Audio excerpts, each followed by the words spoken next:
Hi friends, Ayyanar துணையில் நாளைக்கு என்ன நடக்க போகுதுன்னு பார்க்கலாம். வாங்க வீடியோக்குள்ளே போகலாம். நம்ம சேனல் இன்னும் சப்ஸ்கிரைப் பண்ணாதவங்க சப்ஸ்கிரைப் பண்ணிக்கோங்க. நிலாவும் சோழனும் ஆதார் கார்டு எடுக்கலான்னு சொல்லி போகிறாங்க. அதுக்கும் ஏதாவது ஒரு ப்ரூஃப் வேணும்னு சொல்லிடுறாங்க.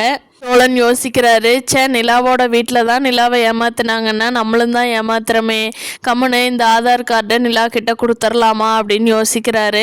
இல்லை வேண்டாம், நம்ம சேரன் அண்ணாவை கல்யாணம் ஆன உடனே இந்த ஆதார் கார்டை எடுத்து நிலா கிட்ட கொடுத்துர்லாம். நிலா போய் வேலைக்கு போகட்டும், இல்லை பிஜி போகட்டும், ஏதோ ஒன்று பண்ணட்டும், நம்ம நம்ம தம்பிங்களை பார்த்துக்கிட்டு இருந்துக்கலாம்.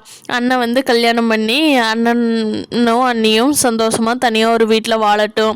நம்ம அந்த ஆவடியில் பார்த்த பொண்ணு அண்ணனுக்கு பேசி முடிச்சிடலாம் அப்படின்னு சொல்லி சோழன் முடிவு பண்றாரு. ஆனா இதை தெரிஞ்சுக்கிட்ட சேரன் என்னால தம்பிங்களை விட்டுட்டு போய் இருக்க முடியும்னு நினைக்கிறீங்களா? கண்டிப்பா வேண்டாம், எனக்கு அந்த பொண்ணு வேண்டாம் அப்படின்னு சொல்றாரு. நிலாங்கூட யோசிக்கிறாங்க, அண்ணன் தம்பின்னா இப்படிதான் இருக்கணும். நம்ம வீட்டில் இவ்வளோ தூரம் விட்டு கொடுத்துக்கிட்டதே இல்லையே. ஆனால் இவங்க பாரு, அண்ணனுக்கு தம்பி விட்டு கொடுக்கறது என்ன, தம்பிங்க அண்ணனுக்கு விட்டு கொடுக்கறது என்ன, எவ்வளோ நல்லா குடும்பமாக இருக்காங்க. இந்த குடும்பத்தை போய் ஊருக்குள்ளே சரியில்லைன்னு சொன்னாங்களே அப்படின்னு நிலா நினச்சிட்டு இருக்காங்க. நிலாவுக்கு இப்போல்லாம் கொஞ்சம் கொஞ்சமாக சோழன் மேலே ஒரு சாஃப்ட் கார்னர் வருது. அதை சோழன் இன்னும் புரிஞ்சுக்கல. நிலா கண்டிப்பாக வீட்டை விட்டு போயிடுவாங்க அப்படின்னு தான் நினச்சிட்ருக்காரு. பார்க்கலாம் ஃப்ரெண்ட்ஸ், சேரனுக்கு கார்த்திகா கல்யாணத்துக்கு முன்னாடி கல்யாணம் பண்ணணும்னு நினைக்கிறாங்க.